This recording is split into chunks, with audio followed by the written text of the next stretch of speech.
Happy Christmas to you all. మీ అందరికీ Christmas శుభాకాంక్షలు. రక్షకుడైన యేసయ్యను గుర్చిన లేఖనములు.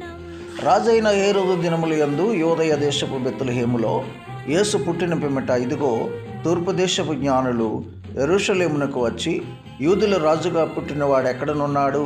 తూర్పు దిక్కున మేము ఆయన నక్షత్రమును చూసి ఆయనను పూజింపవచ్చితమని చెప్పిరి. మత్తయి సువార్త 2వ అధ్యాయము 1-2 వచనములు. ప్రియ దేవుని పిల్లలారా, ఎక్కడో తూర్పు దేశమున ప్రభు నక్షత్రమును చూచి ఆ నక్షత్రమును వెంబడించి వారు యెరూషలేమునకు వచ్చారు. ఆ జ్ఞానులు రాజు దగ్గరకు వెళ్ళి, యూదులకు రాజుగా పుట్టినవాడు ఎక్కడనని అడుగుచూ ఉన్నారు. దానికి హేరోదు కలవరపడి యేసు ప్రభు ఎక్కడ పుట్టాడో వెతికించమని అనేక మందిని పంపినట్లుగా చూస్తూ ఉన్నాం. ప్రియ దేవుని బిడ్డ, ఎంతో దూరము నుండి శ్రమించి వచ్చిన వారి వలె నీవును కూడా క్రీస్తును దర్శించు, ఆయన దీవెనలు పొందు, ఆయన సన్నిధిలో ప్రార్థించు. God bless.